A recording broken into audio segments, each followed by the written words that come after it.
Alright guys, we're going to try something a little bit different because I know you're tired of seeing someone else that's not me teach you.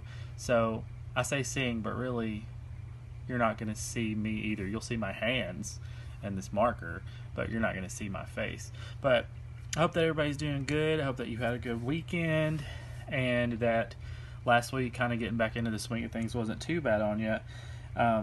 So today what we're going to do is we're going to introduce something that's really similar to something we've done earlier in the year, but kind of goes without saying that in Spanish they always have multiple ways of doing one thing, which kind of can be challenging at some points, but at the same time it's good because it gives you multiple options, whereas in English we really only have one way to say something, and there can be confusion sometimes depending on the context of what you're saying. So earlier in the year, this would be a good time for you to take notes. Earlier in the year we talked about estar,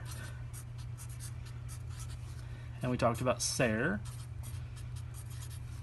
and both of these things meant to be, right? So we talk about estar, we talk about emotions, we talked about well-being, we talked about before spring break when we talked about present progressive.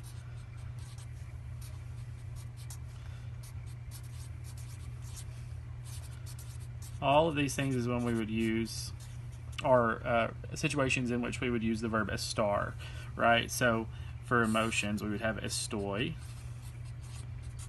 bien, mal, más o menos. Well-being, right? Or I guess that would be well-being. So we'll just put this down here. Emotions, right? Estoy emocionado. Or emocionada if you're a female, right? Talking about I'm excited, I'm well, I'm bad, I'm so, right? And then finally present progressive, right? Estoy comiendo un sandwich, right? I am eating a sandwich, something that's happening currently, right? And so when we talk about just different ways to say be, right?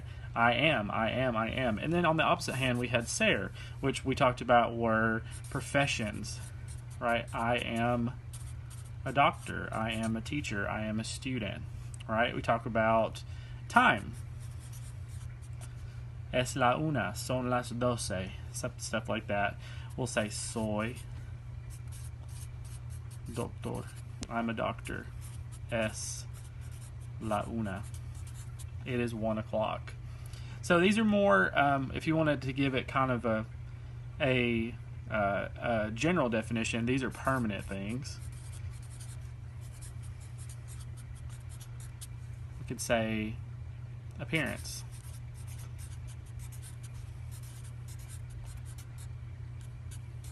Sorry, that does not look like a C, but it is. Appearance, right? So, soy alto.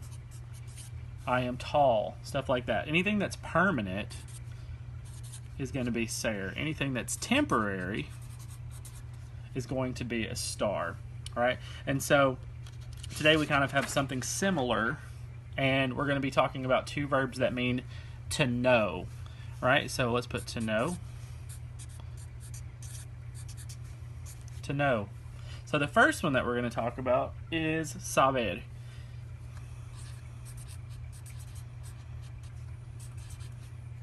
The second one is conocer. Okay, so these are the two verbs that mean to know. And first let's start off with the chart, right? We always want to introduce a verb by starting out with the chart because it may be similar. It may be a regular verb or it may be an irregular verb, and it just so happens that these are pretty regular with the exception of the yo form, right? So let's fill out our chart here. We have yo, tú, él, ella, usted. We have nosotros, we skip vosotros, and then finalmente tenemos ellos, ellas y ustedes. This will be a good review of just regular verb endings too, right? These both end with ER, so they're going to have regular ER endings. So the one thing that I want you to remember, to know from this, is that saber y conocer los dos, they both have endings, or they both have yo forms that are very irregular. So I'm actually going to change colors here so that you can see it a little bit better. I'm sorry I don't have another Sharpie that's going to be as thick as that one, but I have this red pen that I'm going to use. So for the yo form of saber, it is sé. Sé. Yo sé. Yo sé. I know. Yo sé. I know. Yo sé. Okay? Tú is going to follow just like the rest of ER verbs. Sabes.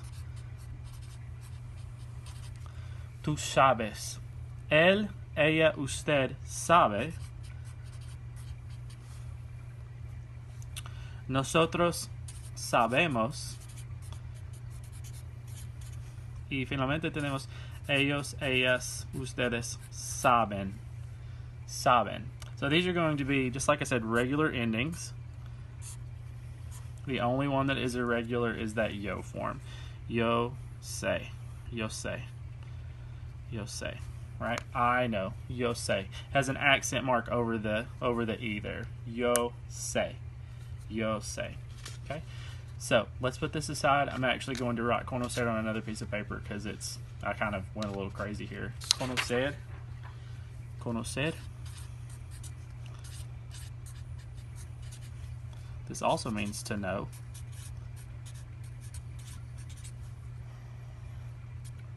To know too. So let's write our chart again. Yo. Tú. Él. Ella, usted. Nosotros. Skipping vosotros. Ellos. Ellas, ustedes. And that is a regular chart, right? For all verbs, they all have all of these subjects here. Sorry guys, I'm trying to plug my phone in because it's dying. So all of these subjects are going to always be what we conjugate these verbs for. So for the yo form, like I said before, conocer y saber both have irregular yo forms, right? And so for this one, we're actually going to, it's going to be pretty similar up until about this C here, and then we're going to change it. So conozco, conozco.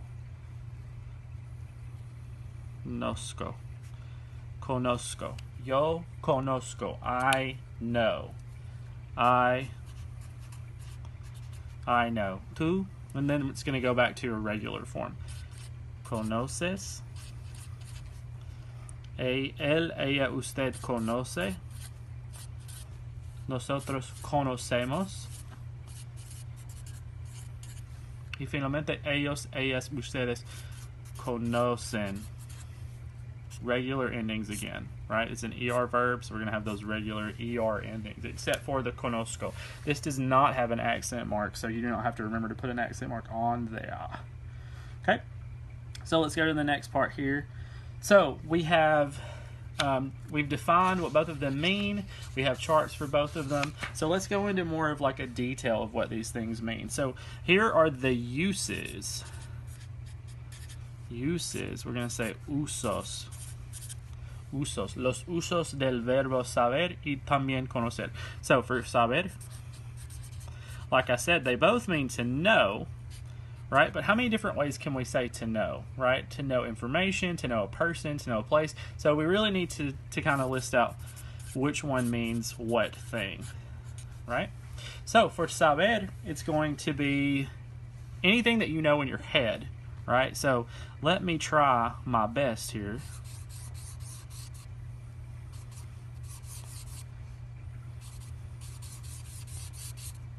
To draw a brain, right? Because saber is going to be head knowledge.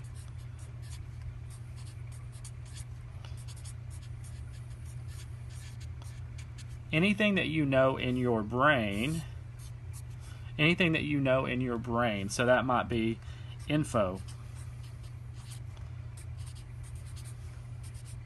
It's going to kind of go outside the brain here. I'm sorry. Information. It might be facts. It might be how to do something.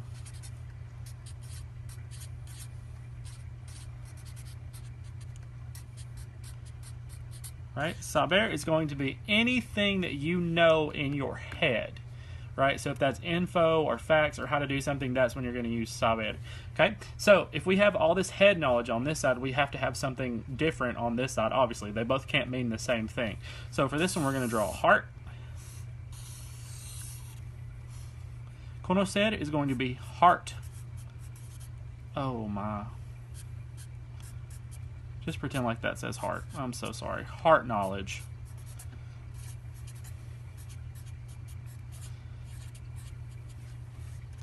So that could literally be a person, a place, or it can be to meet someone, right? To meet someone.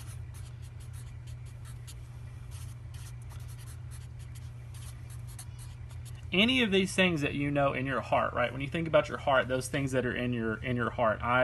Another way that we can translate this to say is to be familiar with.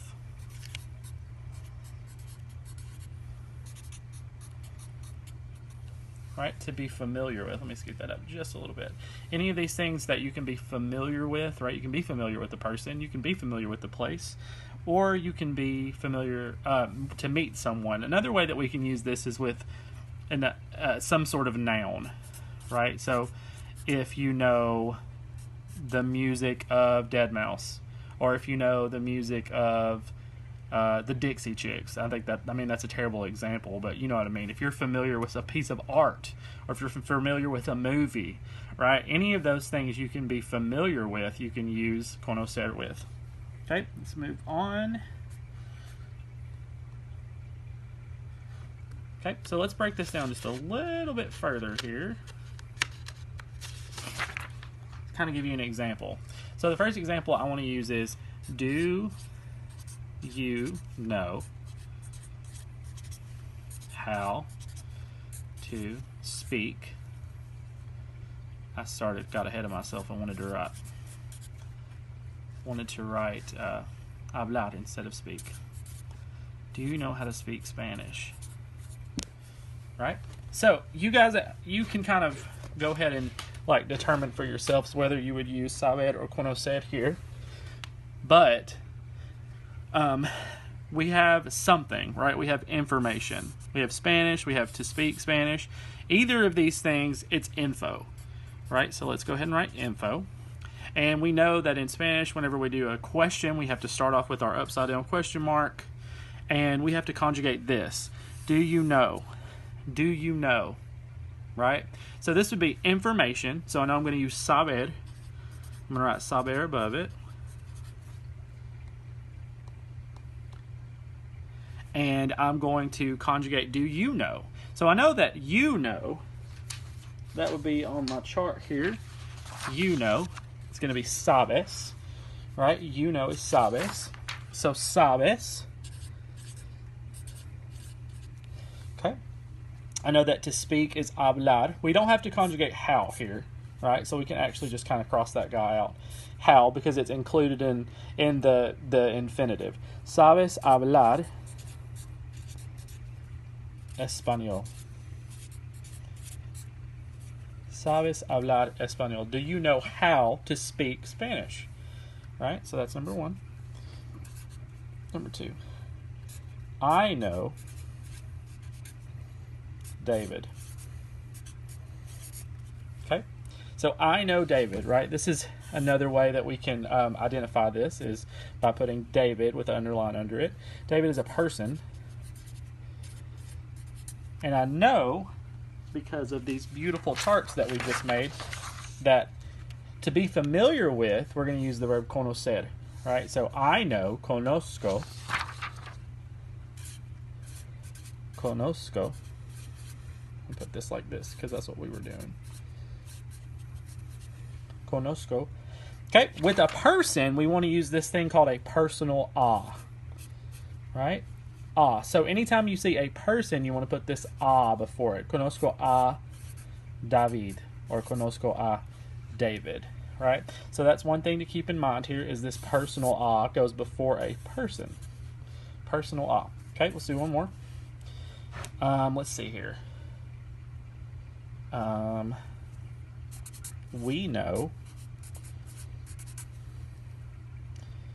Nashville, meaning we know where we understand how to get around in Nashville, or we know where the good parts of Nashville are, or whatever you want to say, but we know Nashville, right? So I know that Nashville is a place. I'm going to underline that and write place. We know, because it's a place, it's heart knowledge. I'm going to go ahead and just write a heart like that. Conocer. Heart knowledge, conocer. We know, conocemos a Nashville. Now, there's a lot of sort of the people that regulate how we speak Spanish. They have gone back and forth about whether you would use the "a" in front of a place. I do it because that's what my teacher in college told me. You do not have to use this if you don't want to. It is optional. So you can literally say "conocemos a Nashville," or you can say "conocemos Nashville." Either way, it's perfectly fine. Okay.